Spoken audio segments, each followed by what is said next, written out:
Hello दोस्तों, स्वागत है आप सभी का एक और न्यू वीडियो में। दोस्तों आज के इस वीडियो में चैप्टर नंबर 3 यानी जिसका नाम है निर्देशांक ज्यामिति। वैसे क्लास 9th की अगर बात किया जाए तो इसमें बहुत ही छोटा दिया है, इतना दिया है आपको कि केवल इसके बारे में हमको थोड़ा सा जानना है। और थोड़ा सा क्या वो समझ लीजिए आप, हर एक क्लास के लिए वो बेसिक चीज़ है। तो यानी हम एक प्रकार से इसमें किसकी बात करेंगे, एकदम बेसिक की बात करेंगे, जहाँ से इसकी शुरुआत है, क्यों शुरुआत है, कैसे शुरुआत है, क्यों आवश्यकता पड़ी, सब कुछ इसमें एकदम डिटेल लेक्चर में आराम से सब कुछ शांति से समझा जाएगा। वैसे भी कोशिश मेरा ये रहेगा, पहले ही बता देता हूँ कि आप लोगों का एक ही लेक्चर इसका रहेगा, सिर्फ एक लेक्चर इस चैप्टर का। चाहे आप इसको 1 शॉट समझिए, चाहे तो आप इसको जो मन करे वो समझिए, बस इतना जानिए केवल और केवल एक लेक्चर रहेगा। एक ही लेक्चर में सब हो जाएगा। हो सकता है लेक्चर थोड़ा लॉन्ग हो जाए, वैसे अब देखते हैं कितना लॉन्ग होता है। चलिए अब हम शुरू करते हैं। जैसे देखिए, जब हम निर्देशांक ज्यामिति की बात करते हैं तो सबसे पहले हम ये जानते हैं कि क्या चीज़ है और आवश्यकता क्यों पड़ी। ठीक है, अभी तक आप पीछे जस्ट पढ़ते आए हैं। पीछे अभी तक आप क्या पढ़े हैं, 2 चैप्टर पढ़े हैं। कौन कौन सा? वास्तविक संख्या और बहुपद। तो वास्तविक संख्या और बहुपद में हमने सिंपली क्या देखा कि अगर कोई भी नंबर दे दे, जैसे हम कहते 5, तो उसे आप क्या करते थे, संख्या रेखा पर इस प्रकार से निरूपित कर देते थे। मान लीजिए यहाँ पर 5 है तो इस प्रकार से निरूपित कर दिए। हम कहें कोई भी संख्या हो, आप चाहे प्राकृतिक संख्या ले लें, पूर्ण संख्या ले लें, पूर्णांक ले लें या परिमेय ले लें, अपरिमेय संख्या तक को भी हमने निरूपित कर दिया था। तो इन्हें ही हम सिंपली वास्तविक संख्या बोल रहे थे कि जिनको हम संख्या रेखा पर निरूपित कर दें। तो इस प्रकार से हमने ये कर दिया। लेकिन अब क्या हुआ, जैसे मान लीजिए हम 2-3 एग्जाम्पल देते हैं, अभी आपको खुद समझ में आ जाएगा। हाँ, इसीलिए आवश्यकता पड़ा। जैसे एग्जाम्पल 1, ध्यान से समझिएगा। जैसे मान लीजिए कोई भी रास्ता है एक, यहाँ पर देखिए कोई एक रास्ता है XY। अब रास्ते का नाम है XY। जैसे मान लीजिए कहीं रास्ता रहता है तो लिखा रहता है ना, ये रोड है जो जहाँ डिस्टेंस जाता है। जैसे मान लीजिए गोरखपुर से लखनऊ जाना है तो बोल देते हैं गोरखपुर टू लखनऊ, लिखा रहता है ना, मैप में देखेंगे तो वही टाइप है। X और Y 2 दिया है। फिर उसके बाद से अलग अलग रोड दिया है। जैसे यहाँ पर एक रोड, फिर उसके बाद हम कहें दूसरा रोड इधर गया है, तीसरा रोड यहाँ पर आया है, चौथा रोड यहाँ पर आया है, फिर 5वां रोड यहाँ पर आया है। ओके, 5 रास्ते निकले हैं एक ही रास्ते से। फिर ये हुआ कि यहाँ पर आपको जाना है।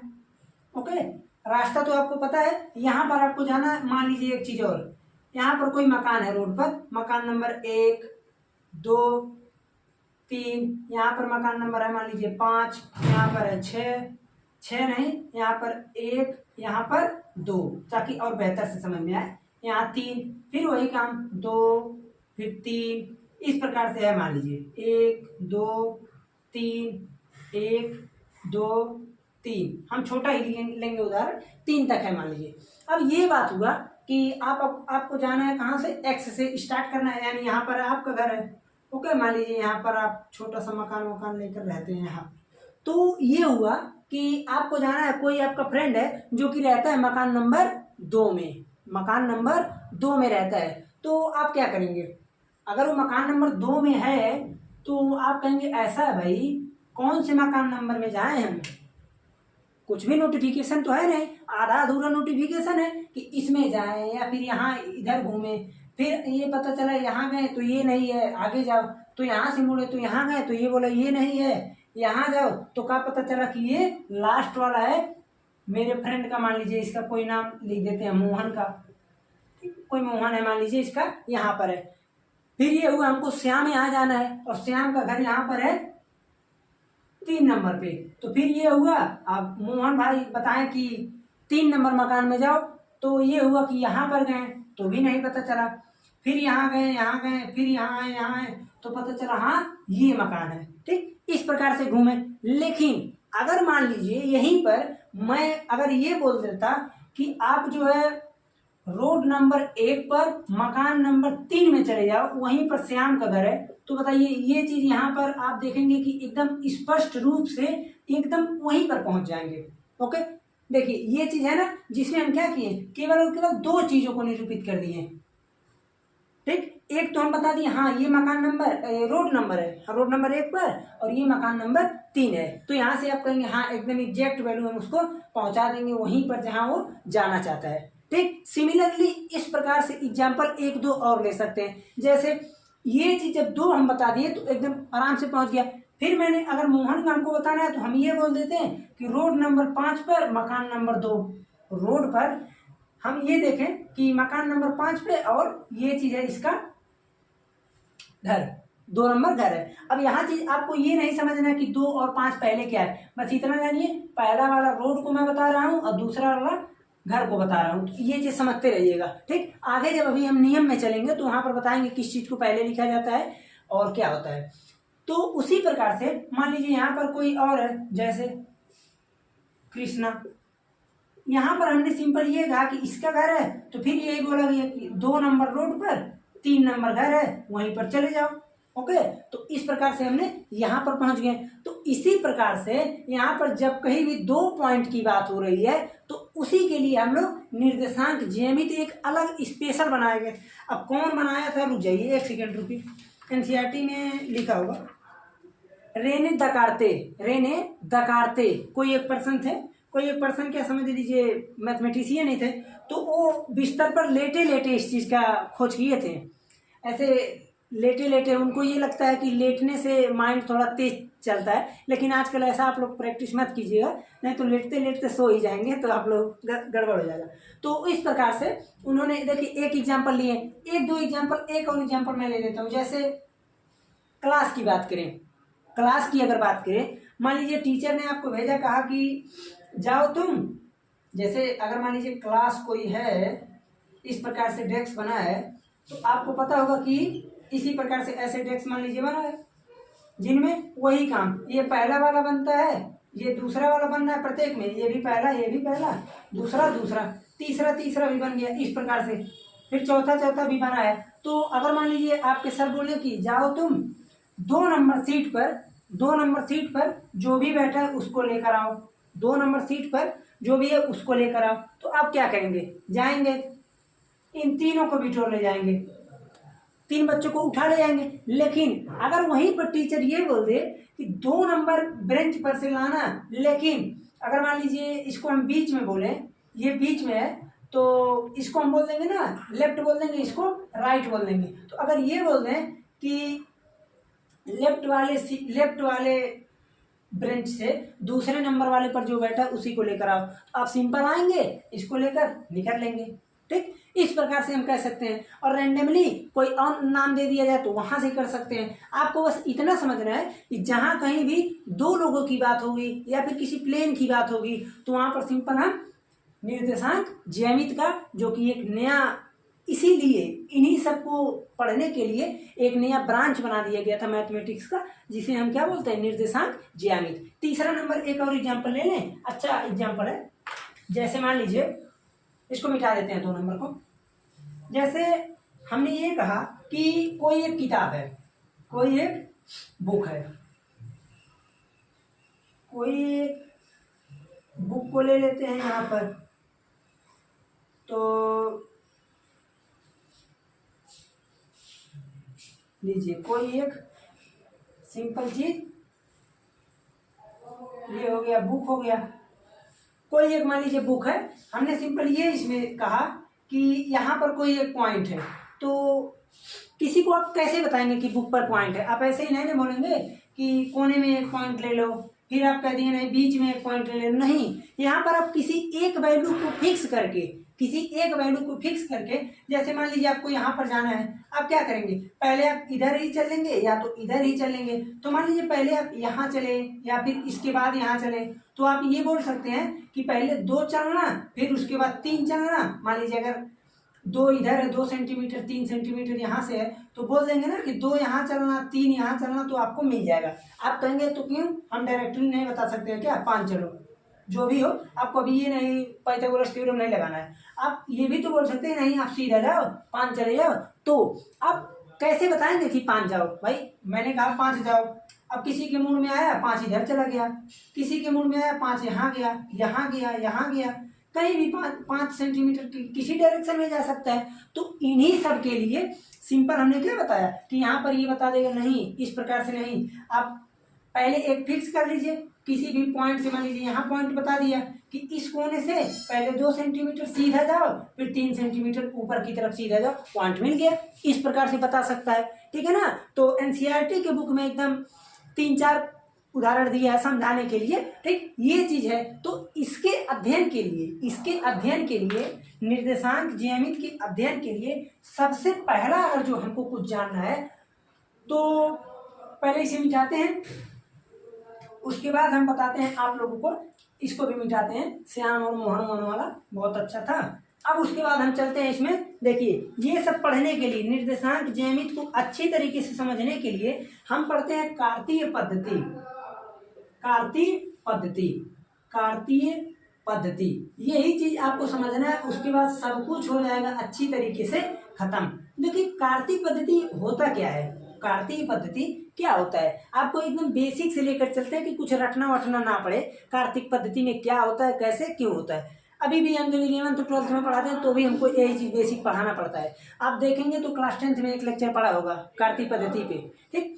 तो देखिए होता क्या है, जैसे यहाँ पर आप लोगों को रफली समझाएंगे इधर, और यहाँ पर सब कुछ डिटेल में चलेगा। जैसे मान लीजिए जब हम किसकी बात करते हैं, कोई भी संख्या रेखा की, तो देखते हैं कि यहाँ 0 रहता है, इधर पॉजिटिव संख्या रहता है और इधर निगेटिव संख्या रहता है, ठीक है। आप कहेंगे बिल्कुल ठीक है, ये किसके लिए है। आप कहेंगे अगर एक पॉइंट दिया जाए तो इसके लिए हम लिख दे भाई 5 कह दे तो 5 पे मार देंगे, यहाँ पर 3 कहे -3 कहे यहाँ पर कर देंगे। लेकिन अगर मान लीजिए 2 पॉइंट आपको दिया जाए, कोई भी 2 पॉइंट दे दिया जाए 2 3, तो क्या करेंगे आप, वैसे तो कॉमा के रूप में इसको इस प्रकार से लिखा जाता है छोटे ब्रैकेट में, अभी इसको हम बाद में बताएंगे छोटे ब्रैकेट में लिखा जाता है, लेकिन अब बता दिए तो बता दिए।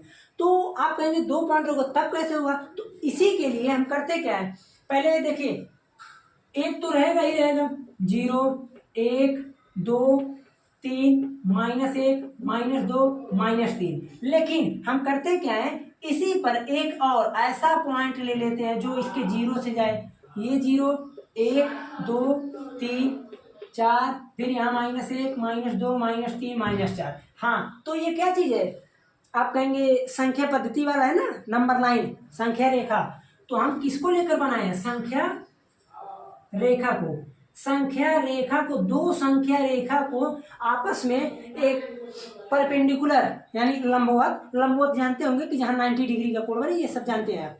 तो हमने सिंपली ये देखा कि 2 नंबर लाइन को इस प्रकार से हमने रखा जहां दोनों एक दूसरे को कटिंग कर रहे हैं, उन्हें बोलते हैं हम मूल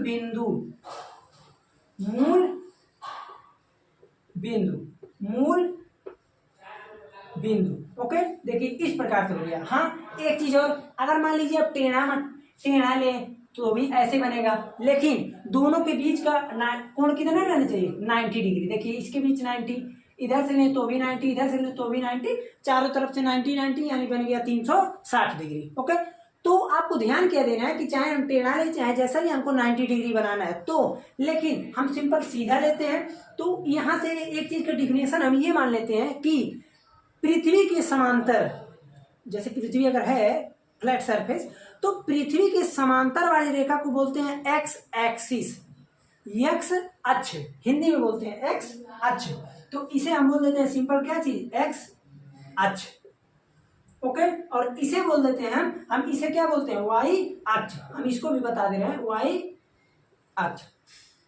एक्स अक्ष क्या है, पृथ्वी के समांतर वाली रेखा को एक्स अक्ष बोलते हैं, तथा एक्स अक्ष के समानांतर, जो एक्स अक्ष के लंबवत बोलेंगे, सॉरी समांतर नहीं, एक्स अक्ष के लंबवत रेखा को हम बोलते हैं वाई अक्ष। ओके, एक्स जो पृथ्वी के समांतर थी, एक्स अक्ष जो एक्स अक्ष के लंबवत थी उसे बोले वाई अक्ष। दोनों रेखाओं को आपस में टच करने वाले बिंदु को मूल बिंदु बोलते हैं। इतना आप सभी को समझ में आ जाना चाहिए एकदम आसानी से। अब क्या हुआ, इसके बाद हम ये देखें कि यहाँ पर हमको 4 पॉइंट मिले, यानी देखिए ये पूरा चतुर्थांश, एक चतुर्थांश, ये पूरा दूसरा, ये पूरा तीसरा, ये क्या मिला हमको, मिल गया चौथा चतुर्थांश। देखिए 4 चतुर्थांश मिल गया ना, कोई चीज छूटने ना पाए, एक भी टॉपिक एक भी हेडिंग, नहीं तो ठीक है ना। इसको जैसे बुक लेने से क्या फायदा है, एक चीज, छोटी चीज को भी अगर आप बुक से पढ़ते हैं, कोई भी बुक अगर फॉलो करते हैं तो बहुत ही अच्छा होगा, इसीलिए बुक पढ़ना अच्छी बात है। तो देखिए इस तल को, जैसे ये चीज हमने जो सिंपली बनाया, इसी तल को बोलते हैं कार्तीय तल, कार्टिजन प्लेन बोलते हैं। कार्तीय तल, निर्देशांक तल, एक्स वाई तल, या हाँ 3 नाम हो गए। ठीक, तो आप लोगों को अधिकतम जगह मिलेगा एक्स वाई प्लेन। अब प्लेन का हिंदी एक्स वाई तल, एक्स वाई तल, इसका बहुत जगह नाम होता है एक्स वाई तल। अगर देखिए ये चीज हो गया, अब एक चीज और समझिएगा, जैसे ये क्या है, ओरिजिन, मूल बिंदु। मूल बिंदु को जब हम इधर जाते हैं तो कैसा पॉइंट हमको मिलेगा, पॉजिटिव। इधर जाएंगे तो पॉजिटिव, इधर आएंगे तो निगेटिव, इधर आएंगे तो निगेटिव। ओके, ये चीज हमें मूल मिल गया। क्या चीज, मूल बिंदु के हमने ऊपर नीचे सब कुछ चारों तरफ से घूम पर देख लिया कि पॉजिटिव निगेटिव क्या चीज हमको मिलता है। ठीक, हाँ अब इतना बस, बहुत है इतना। अब देखिए क्या चीज समझ रहा है, एक्स अक्ष को हिंदी में बोल देते हैं हम कोटि, नहीं इसे भुज बोलते हैं, इसे क्या बोलते हैं, भुज। और वाई अक्ष को हमेशा बोलते हैं कोटि। ओके, अब देखिए ये चीज हो गया भुज, एक्स अक्ष को भुज, वाई अक्ष को कोटि, इतना हो गया। अब जब हम किसी भी पॉइंट को निर्देशांक ज्यामिति में जब हम किसी पॉइंट को लिखते हैं तो पहले हम लिखते हैं हमेशा एक्स को, उसके बाद कामा, फिर वाई को छोटे ब्रैकेट में बंद। ओके, किसी भी पॉइंट को अगर मैं लिखा तो पॉइंट में सबसे पहले हमको ये देखना है कि एक्स रहेगा यानी एक्स का निर्देशांक, अब उसके बाद वाई रहेगा, वाई का निर्देशांक, बीच में कॉमा, छोटे ब्रैकेट से इसे हम कर देंगे बंद। बड़ा ब्रैकेट तो मैं ये वाला आपको अलग से बनाया हूं ताकि समझ में आए, हाँ यहाँ पर कुछ स्पेशल लिखा है। तो देखिए ये इतना हमने समझ लिया। उसके बाद हम ये देखेंगे कि इसके आगे का सभी क्या रहेगा, पॉजिटिव। तो आप कहेंगे ऐसा है, अगर अब देखिए प्रथम दूसरा तीसरा ये क्या होता है, चतुर्थांश होता है। आप लोग समझ जाइएगा इसे, चतुर्थांश। ओके, इसे हम बोलते हैं प्रथम चतुर्थांश, द्वितीय चतुर्थांश, तृतीय चतुर्थांश, चतुर्थ चतुर्थांश। ओके, वैसे भी इसमें कितने एमसीक्यू क्वेश्चन बनेंगे अभी सब आप लोग कर लेंगे। तो अब यहाँ से क्या है, आप कहेंगे ऐसा है, अगर मूल बिंदु को इधर जा रहे हैं, ठीक है, इधर जा रहे हैं तो भी पॉजिटिव मिल रहा है, तो यानी अब इसको कभी कभी x x dash y y dash इस प्रकार से लिखा जाता है। आप हमेशा यही देखेंगे कि x x dash y y dash लिख देते हैं। इससे क्या होता है, एक्स वाला पॉजिटिव, एक्स डैश वाला निगेटिव, वाई वाला पॉजिटिव, वाई डैश वाला निगेटिव, इस प्रकार से होता है। तो हम करेंगे क्या, हम ये देख रहे हैं, अगर मान लीजिए यहाँ पर इस तल में कोई भी पॉइंट लें, इस पूरे तल में कोई भी पॉइंट ले लें तो पहला पॉइंट मिलेगा एक्स वाला भी पॉजिटिव, वाई वाला भी पॉजिटिव। तो आप ये कह सकते हैं कि प्रथम चतुर्थांश का चिन्ह क्या होता है, प्लस प्लस। एक्स वाला भी प्लस होगा, वाई वाला भी प्लस होगा। लेकिन जब हम द्वितीय चतुर्थांश में चलेंगे तो एक्स वाला हमेशा निगेटिव होगा और वाई वाला हमेशा पॉजिटिव होगा। ओके, तृतीय में आएंगे तो हम ये देखेंगे कि भाई एक्स में भी निगेटिव चल रहा है, वाई में भी निगेटिव आ रहा है। ओके, चौथे में देख रहे हैं एक्स पे चल रहा है पॉजिटिव, वाई पे चल रहा है निगेटिव। ये चीज हो गया, चारों बिंदु मिल गए, चारों का हमने प्रथम द्वितीय तृतीय चतुर्थांश जान लिया। आपसे 1 नंबर में पूछ लिया कि द्वितीय चतुर्थांश का चिन्ह बताइए, निगेटिव निगेटिव, चतुर्थ का चिन्ह बताइए, प्लस माइनस। नहीं आपको आ रहा है तो ऐसे बना लीजिए, तुरंत आना झटके में ऐसे बनाइए, पहला पहला दूसरा जो भी हो आप इस प्रकार से कर सकते हैं। ठीक, इतना। अब उसके बाद और कुछ देख ले। अब थ्योरी में तो आप लोगों का बस हो गया, इतना ही आप लोगों को जानना था। अब यहाँ पर हम आप लोगों को कुछ एग्जाम्पल की सहायता से बता देते हैं। अब एग्जाम्पल क्या है, जैसे चलिए हम कोई भी एग्जाम्पल ले सकते हैं, ठीक है ना। अब थ्योरी में आप लोगों का हो गया खात्मा। अब देखिए ध्यान से समझिए, अब हम जैसे क्या चीज बताते हैं, सिंपल काम। देखिए अगर मान लीजिए ये चीज, इतना तो आप लोग समझी गए, अच्छे तरीके से समझ गए। अब क्या है कि अगर हमको कहीं पे निर्देशांक, जैसे मान लीजिए यहाँ पर बिंदु है, कोई भी यहाँ पर बिंदु है, तो अब इसका निर्देशांक हमने मान लिया बोल दिया कि 5,4 को निरूपित कीजिए, 5,4 को निरूपित कीजिए। तो आप क्या करेंगे, आप कहेंगे ऐसा है, इस बिंदु का निर्देशांक होता है 0,0।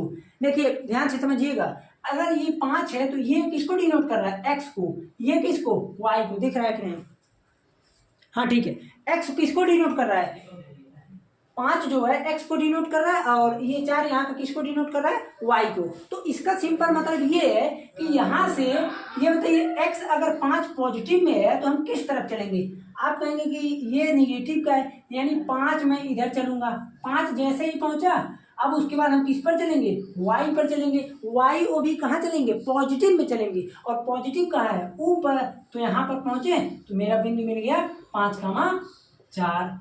ओके, इस प्रकार से। हाँ एक चीज और, मूल बिंदु का निर्देशांक हमेशा होता है 0,0। क्यों, क्योंकि मूल बिंदु से ना तो x पर कुछ चला ना तो y पर कुछ चला, वो तो वहीं पर बैठा है, इसीलिए इसका निर्देशांक 0,0 होगा। अब उसके बाद जैसे मान लीजिए मैंने कहा ऐसा, एक पॉइंट तुम ले लो 3,0, तो क्या होगा, 3,0 क्या होगा, तो आप कहेंगे ऐसा है, x अब ये नहीं यहाँ पर लिख दिए तो इसमें हो गया, यहाँ पर लिखते हैं 3,0 निरूपित कीजिए। तो x बराबर मान लीजिए यहाँ से चलेगा, हमेशा निर्देशांक कहाँ से निकलता है, मूल बिंदु से आप लेकर चलिए जहाँ भी जाना है। तो पहला मान लीजिए चले हम 3 पर चले, 1 2 3 यहाँ पहुंचे, फिर ये कहा कि y पे कुछ नहीं चल रहा है, यही हो गया आपका बिंदु। बिंदु का नाम क्या है, 3,0। 3,0 का मतलब ये है कि x एक्सिस पे चला 3, y एक्सिस पे चला 0, तो इसलिए इसका नाम हो गया 3,0। ओके, तो 3,0 आप ये ध्यान से देखिए कि किस एक्सिस पे है। आप कहेंगे देखने में ये लग रहा है कि ये तो x एक्सिस पे है, तो हम ये बोल सकते हैं कि x एक्सिस पर, x अक्ष पे है ना, तो आप ये बोल सकते हैं अच्छे तरीके से कि x अक्ष पर y का मान, x अक्ष पर y का मान 0 होता है, 0 होता है। x अक्ष पर हमेशा y का मान 0 होगा। इसी के उल्टा अगर मैं मान लीजिए यहाँ पर पॉइंट ले लिया, तो आप कहेंगे कि x पे चला 0, y पे चला 3, 2 3 जो भी हो, तो आप कहेंगे कि y अक्ष पर हम जब भी देखेंगे, y अक्ष पर x का मान कितना होगा, 0 होगा। y अक्ष पर x का मान हमेशा 0 होता है। ठीक, इतना थ्योरी समझ गए। टाइम एक बार देख लें, चलिए 22 मिनट का हुआ है। मान लीजिए 2-3 एग्जाम्पल बता देंगे बढ़िया बढ़िया प्रश्नों को, तो आप लोग अच्छे तरीके से एकदम पूरी ईमानदारी के साथ इसको कर सकेंगे। ओके, तो अब हम बताते हैं आप लोगों को, आराम से मत भाई। तो चलिए उदाहरण नंबर 1 हम देख लेते हैं। इसमें का उदाहरण हम नहीं लेने वाले, ठीक, इसको हम मिटाते हैं। आप लोग स्क्रीनशॉट ले लीजिएगा, लिख लीजिएगा, कहीं पर भूलिएगा नहीं। ठीक, अब हम मिटाते हैं इसको, हम एक एग्जाम्पल लेते हैं, अच्छा एग्जाम्पल, इसी में सब कुछ आप एकदम आसानी से बहुत क्वेश्चन कर ले जाएंगे। जैसे देखिए, मान लीजिए कोई एक यहाँ पर बना दे रहे हैं, इधर आपको प्रश्न देंगे, पूरा प्रश्न जितना प्रश्न बनाएंगे, 1 2 3 4 5 6, इधर बना 1 2 3 4 5, फिर यहाँ बना देखिए -1 -2 -3 -4 -5 -6, यहाँ पर बना -1 -2 -3 -4 -5 -6। ठीक, जितने हम प्रश्न देंगे उन सभी का पॉइंट लिख देंगे। जैसे पहला मान लीजिए यहाँ पर इस प्रकार से हमने दे दिया सिंपल, हमने कहा कि बिंदु P का निर्देशांक बताइए। ओके, तो जितना हम यहाँ पर लिख रहे हैं, पहला प्रश्न हो गया बिंदु P। ओके, दूसरा मान लीजिए मैंने यहाँ पर लिख दिया कि थोड़ा सा हो सकता है देखने में आपको टेढ़ा लगे, बट हाँ बिंदु हमेशा सीधा ही लेंगे, टेढ़ा बड़ा नहीं रहता है। हमने यहाँ पर कह दिया P Q, तो दूसरा प्रश्न आपका बन गया कि बिंदु Q का निर्देशांक।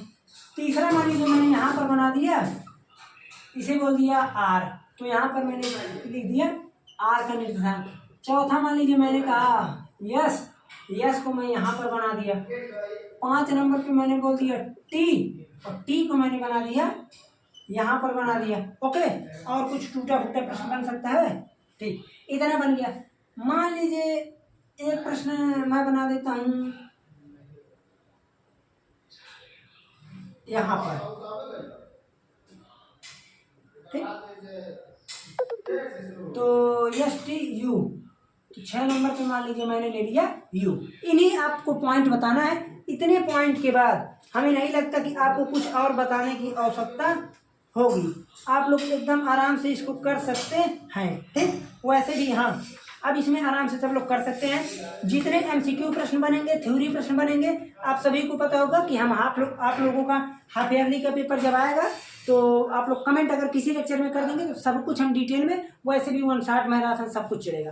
तो देखिए अब आपको करना क्या है, बिंदु पी का निर्देशांक लिखने के लिए आप सबसे पहले करेंगे क्या, पहला काम एक्स एक्सिस पे बिंदु, देखिए पी है, एक्स एक्सिस पे कितना चले 1 2, तो बिंदु पी का निर्देशांक हो जाएगा एक्स एक्सिस पे हम कितना चले 2, वाई पर कितना है आप कहोगे 3, तो 2, 3। ठीक, बिंदु क्यू का क्या है, तो बिंदु क्यू हम देख रहे हैं कि देखिए एक्स एक्सिस पे 1 2 3 4 5 -5 चले, -5, क्यू पर कितना चले आप कहोगे 3, तो -5, 3। आर पे कितना चले 5, बस 0। ठीक, हमने मान लीजिए 4 नंबर एस पे, एस 0, 0, टी कहाँ पर हो, यहाँ पर। देखिए एक्स पर कितना चले, आप कहोगे एक्स पर तो हम चले ही नहीं, हम डायरेक्ट वाई पे चले, एक्स पे 0, वाई पे -4। यू पे कितना चले, एक्स पे चले 1 2, -2, वाई पे चले -3, तो यहाँ से आ गया -2, -3। एक नंबर में कभी कभी एमसीक्यू प्रश्न बनता है कि बिंदु P का, मैं आपसे क्वेश्चन पूछ रहा हूं, बिंदु P का एक्स अक्ष से दूरी होगी, एक्स अक्ष से दूरी होगी, और सिमिलरली वाई अक्ष से भी। देखिए इस चीज को आप लोग ध्यान से समझिएगा। अगर मैं ये बोल रहा हूं कि बिंदु P का एक्स अक्ष से दूरी होगी, बिंदु P का एक्स अक्ष से दूरी, तो बिंदु P यहाँ है, एक्स अक्ष ये है, वाई अक्ष ये है। हमने ये बोला कि बिंदु P का एक्स अक्ष से दूरी होगी, तो अगर हमको एक्स अक्ष से दूरी निकालना है यानी जाहिर सी बात है यही दूरी, और ये दूरी किसके बराबर है, आप कहोगे कि ये दूरी तो वाई है, तो यानी मैं ये बोल सकता हूँ कि हमेशा एक्स अक्ष से दूरी निकालने के लिए, एक्स अक्ष से दूरी के लिए हम किसको लिखेंगे, हमेशा बिंदु वाई को लिख देंगे, बिंदु वाई को लिखेंगे, या तो आप कोटि लिख दीजिए, डायरेक्टली कोटि छाप दीजिए। अगर एक्स अक्ष से दूरी पूछता है तो मान कितना हो जाएगा वाई, अगर वाई अक्ष से दूरी पूछता है तो एक्स हो जाएगा, वाई अक्ष से दूरी रहेगा तो एक्स हो जाएगा। हम ये बोल सकते हैं अब कि यहाँ पर अगर एक्स अक्ष से दूरी तो वाई अक्ष से दूरी तो एक्स। इस प्रकार से आप लोगों का जितना बेसिक बन सकता है, कुछ प्रश्नों को देखेंगे। अगर मान लीजिए इसमें तो खैर आप लोगों का कम ही है, तो जब आप लोगों का अब इसका ना तो 160 बनेगा ना कुछ बनेगा, इतना ही है आप लोगों का हमेशा रहेगा। हाँ, जितने प्रश्न इसमें दिए गए हैं एनसीईआरटी में आप लोग कर सकते हैं, किसी अन्य बुक को फॉलो करते हैं तो भी कर सकते हैं। ठीक, तो देखिए चूंकि गर्मी बहुत ज़्यादा है ना, यहाँ पर समस्या है, लेकिन फिर भी वीडियो तो बनाना पड़ेगा। तो खैर कोई नहीं, आप लोग चैनल पर पहली बार आए तो चैनल को सब्सक्राइब करके जरूर रखिए, और अगर कोई समस्या आती है तो कमेंट में बताइए। चाहे 160 सीरीज चाहते हैं, जो PYQ मैराथन, जो भी आप लोगों को समस्या हो तो कमेंट में बताइएगा। चलते हैं, मिलते हैं फिर अगले लेक्चर में अगले चैप्टर के साथ, जिसका नाम क्या है, 2 चर के रैखिक समीकरण। 2 चर के रैखिक समीकरण, उनमें भी आपको पता होना चाहिए कि 2 चरों वाले रैखिक समीकरण बहुत ही छोटा चैप्टर है, उसका भी आधे घंटा 40 मिनट के लेक्चर में पूरी तरह खत्म कर देंगे। उसके बाद जो चैप्टर है कुछ बड़े बड़े हैं। ठीक, तो खैर कोई नहीं, जब तक है तब तक टेंशन नहीं लेने का आपको। चलते हैं, मिलते हैं फिर अगले लेक्चर में। जय हिंद।